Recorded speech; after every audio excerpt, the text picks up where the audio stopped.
Corona virus से बचाने के लिए दुनिया भर में वैक्सीनेशन का अभियान चलाया जा रहा है। एक स्टडी के अनुसार वैक्सीन का दूसरा डोज लिए जाने के 2 हफ्ते बाद वैक्सीनेशन के सुरक्षात्मक प्रभाव अपने उच्चतम स्तर पर होंगे। ये रिसर्च इंग्लैंड की पूर्वी एंग्लिया यूनिवर्सिटी में वासिलियोस और सियारन ग्राफ्टन क्लार्क की ओर से की गई है।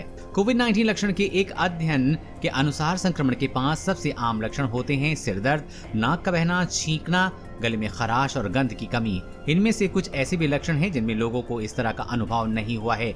यदि आपने वैक्सीन नहीं लगवाई है तो सबसे आम लक्षणों में से 3 चीजें सिर दर्द, गले में खराश और नाक बहना हो सकता है।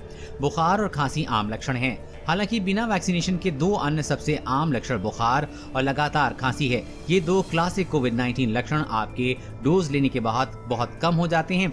अध्ययन में पाया गया है कि बिना वैक्सीनेशन वाले लोगों की तुलना में संक्रमित हुए लोगों में बुखार होने की संभावना 58% कम होती है। बल्कि वैक्सीनेशन के बाद कई लोगों को सिर में ठंड लगने जैसा महसूस होने के रूप में वर्णित किया गया है।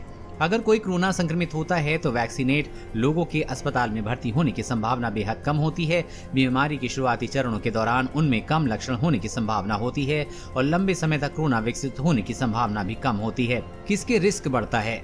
इंग्लैंड में हुए अध्ययन में पाया गया है कि 0.2% आबादी वाली यानी कि हर 500 में से एक व्यक्ति वैक्सीनेशन के बाद भी संक्रमित हुआ है। लेकिन सभी को एक जैसा जोखिम नहीं होता है। वैक्सीनेशन से आप कितनी अच्छी तरह सुरक्षित हैं, इसमें 4 चीजें योगदान करती दिखाई देती हैं। वैक्सीन प्रकार: पहला, विशिष्ट वैक्सीन का प्रकार है जिसे आपने लिया है और सापेक्ष जोखिम में कमी है जो हर तरह की पेशकश करता है। सापेक्ष जोखिम में कमी इस बात का एक उपाय है जैसे वैक्सीनेट हुए शख्स को बिना वैक्सीनेशन वाले लोगों की तुलना में खतरा कम है। नंबर 2, टीकाकरण के बाद का समय। हालांकि ये आंकड़े पूरी तस्वीर नहीं पेश करते हैं। ये तेजी से स्पष्ट होता जा रहा है कि वैक्सीनेशन के बाद का समय भी महत्वपूर्ण है और एक कारण है कि बूस्टर वैक्सीनेशन पर बहस तेजी से बढ़ रही है। शुरुआती शोध अभी प्रीप्रिंट हैं और अभी तक अन्य वैज्ञानिकों द्वारा समीक्षा की जानी है और ये सुझाव देता है कि वैक्सीनेशन के बाद 6 महीने में फाइजर वैक्सीन की सुरक्षा कम हो जाती है। इजराइल से एक अन्य प्रीप्रिंट यह बताती है कि इस केस में ये जानना बहुत जल्दी है कि दोहरे वैक्सीनेशन में 6 महीने से अधिक समय तक वैक्सीन की प्रभाविकता का क्या होता है, लेकिन इसके और कम होने की संभावना है। Number 3, variant. एक अन्य महत्वपूर्ण कारक उस वायरस का वेरिएंट है जिसका आप सामना कर रहे हैं।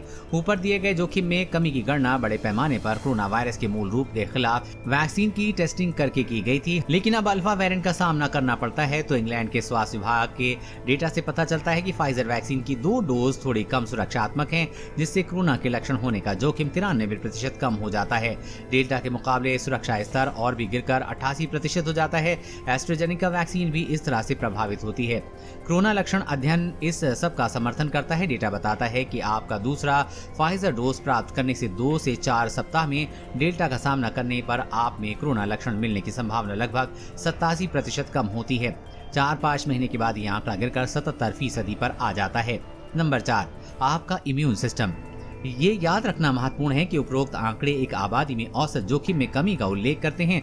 आपका खुद का जोखिम आपके इम्यून सिस्टम और अन्य व्यक्ति विशिष्ट कारकों पर निर्भर करेगा, जैसे कि आप वायरस के संपर्क में कैसे आए, जो आपकी नौकरी की वजह से हो सकता है। इम्यून फिटनेस आमतौर पर उम्र के साथ कम हो जाती है। दीर्घकालिक चिकित्सा परिस्थितियां भी वैक्सीनेशन के प्रति हमारे रिस्पांस को खराब कर सकती हैं।